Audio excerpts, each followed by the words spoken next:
అనగనగా మారవిల్ల అని ఒక ప్రశాంతమైన పల్లెటూరు. అక్కడ అడవుల్లో అనేక అద్భుతమైన రహస్యాలు దాగి ఉంటాయి. అదే ఊరిలో 8 ఏళ్ల వయసు గల మాయ అనే చిన్నారి ఉండేది. తను ఎప్పుడు కొత్త విషయాలు తెలుసుకోవటానికి అడవిలోకి వెళ్ళడానికి ఎంతో ఆశపడుతూ ఉండేది. ఒకరోజు ఊరి పెద్దలందరూ ఒక మామిడి చెట్టు గురించి మాట్లాడుకుంటూ ఉంటారు. ఇది విన్న మాయ ఆ మామిడి చెట్టును వెంటనే చూడాలని ఉత్సాహంతో ఉంటుంది.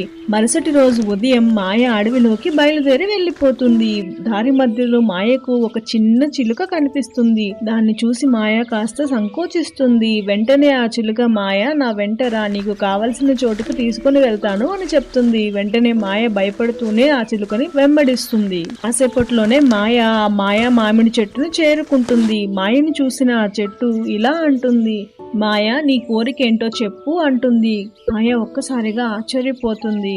ఆ చెట్టు ఇలా అంటుంది, ప్రతి కోరికకు ఒక మూల్యం చెల్లించాల్సి ఉంటుంది. బాగా ఆలోచించుకొని నీ కోరిక ఏమిటో చెప్పు అని అడుగుతుంది. అప్పుడు ఆ మాయ కొద్దిగా ఆలోచించి తన అన్నయ్య ఆరోగ్యం బాగోలేదని తను కోలుకోవాలని కోరుకుంటుంది. సరే నీ కోరిక నెరవేరుతుంది అని చెప్పి మాయకి ఒక మామిడి పండుని ఇస్తుంది.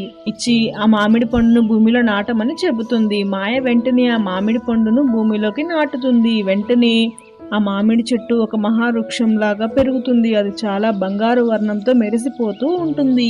మాయ ఎంతో ఆశ్చర్యపోయి చాలా సంతోషంగా ఉంటుంది. కాసేపు మాయ అక్కడే కూర్చొని ఇంటికి మళ్ళీ తిరుగు ప్రయాణం చేస్తుంది. ఇంటికి వచ్చిన మాయ తన అమ్మానాన్నలతో జరిగిందంతా చెప్తుంది. ఎంతో ఆశ్చర్యపోతుంది.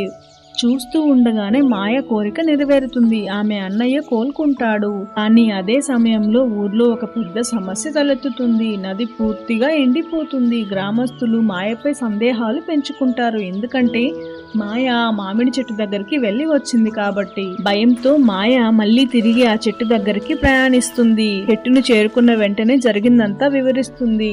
అది విన్న చెట్టు, నీకు ముందుగానే చెప్పాను కదా మాయ, ప్రతి కోరికకు ఒక మూల్యం ఉంటుందని. ఇప్పుడు నువ్వు ఈ సమస్య నుంచి గట్టెక్కాలంటే నీకు ఒక పని చేయాల్సి ఉంటుంది అని చెప్తుంది. వెంటనే మాయ అది ఏమిటో చెప్పు అని అడుగుతుంది. నీవు అడవి మధ్యలో ఒక గుహలోకి వెళ్లి అక్కడ ఒక మెరిసే ముత్యం ఉంటుంది. ఆ ముత్యం తీసుకొచ్చి నదిలో వదలాలి. అప్పుడు అన్ని చక్కబడతాయి అని చెప్తుంది. వెంటనే మాయ అది చేయడానికి ఒప్పుకుంటుంది. వెంటనే మాయ తన స్నేహితుడు రవితో కలిసి గుహలోనికి ప్రవేశిస్తుంది. ఆ గుహ చాలా భయంకరంగా ప్రమాదాలతో నిండి ఉంటుంది. అయినా సరే మాయ ధైర్యంగా ముత్యం కోసం లోపలికి వెళ్తుంది. ముత్యాన్ని కనిపెట్టి అది తీసుకుని వచ్చి నదిలో ఉంచుతుంది. వెంటనే నీరు ప్రవహించడం మళ్ళీ మొదలవుతుంది. ఊరి వాళ్ళందరూ అది చూసి సంతోషిస్తారు. చిన్ని పాప మాయను ప్రశంసిస్తారు. మాయ కూడా చాలా ఆనందిస్తుంది.